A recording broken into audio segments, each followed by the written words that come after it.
l'arrêt suivant m'attend un chef plein de talent et féru de barbecue. Et on ne va pas le faire patienter. Thierry Van Olsbeek tient un célèbre restaurant de poissons et un Weber Grill Academy.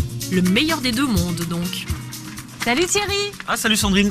Bon, je te préviens, j'ai faim. Eh ben, écoute, aujourd'hui encore plus que d'habitude. Ça tombe très bien, on a de quoi manger. De la soupe, donc. Ah non, ça c'est pas de la soupe Sandrine, c'est du bouillon japonais, miso. Si tu veux, il y en a encore un peu là. Ah oui, c'est fort. Ouais, c'est un goût fort, mais tu verras, dilué dans l'eau, ça adoucit, ça donne un très bon goût. C'est fait à base de soja fermenté. Il y a aussi des algues dedans, tout un tas d'épices japonaises. Ça va donner du goût au bouillon et à ce qu'on va cuire dedans. Mais donc justement, qu'est-ce qu'on va cuire dans ce bouillon? Écoute, là je termine, on met les petits légumes d'abord, hein, les asperges. Il y a des courgettes aussi. Ouais, de la citronnelle fraîche. Voilà. Et puis on va bien sûr mettre notre poisson. Et donc voilà, donc ça c'est le poisson, on va cuisiner l'arrêt. Quand on dit poché, on pense à raie évidemment. L'arrêt, bien sûr, d'habitude on l'a fait avec un beurre noisette et des capres au vinaigre, ça c'est classique. Ici, on va la cuire donc dans notre courbouillon de miso. Tu savais que l'arrêt, ça c'est un poisson qu'on trouve presque toute l'année. Ah bon? Oui, issu de la pêche durable. C'est une pêche secondaire. Très goûteux, la chair a quand même une texture assez particulière par rapport aux autres poissons, mais ça reste quand même une valeur sûre dans nos assiettes. Bon Thierry, la raie est dans le bouillon, là je pense que ça peut pas bouillir, c'est ça? Non, effectivement, on va la cuire doucement, donc on va simplement...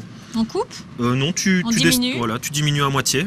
Et pour accompagner, des petites pommes de terre et des petites tomates cerises. Oui, donc ça tu vois, ça c'est ce qu'on appelle les petites pommes de terre bouchon, hein, petites pommes de terre grenaille qu'on a cuites au bouillon avec des petites grappes de tomates cerises qui rissolent un peu aussi là. Ça c'est l'accompagnement. C'est sain.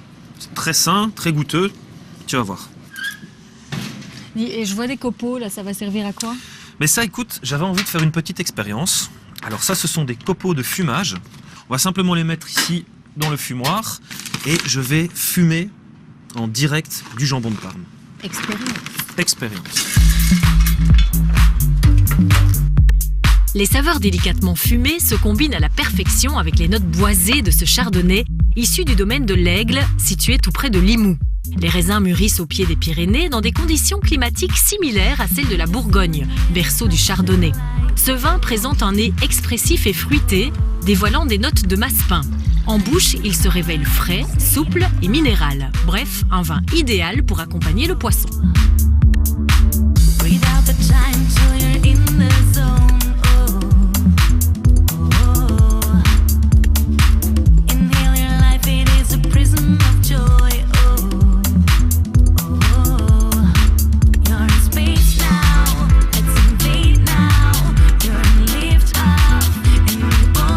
Eh bien, je te propose qu'on prenne notre petit verre de vin, qu'on aille s'installer tranquille quelque part pour déguster ça. Mais je te suis. Ok, santé à vous. Santé. Allez. C'est vraiment beau.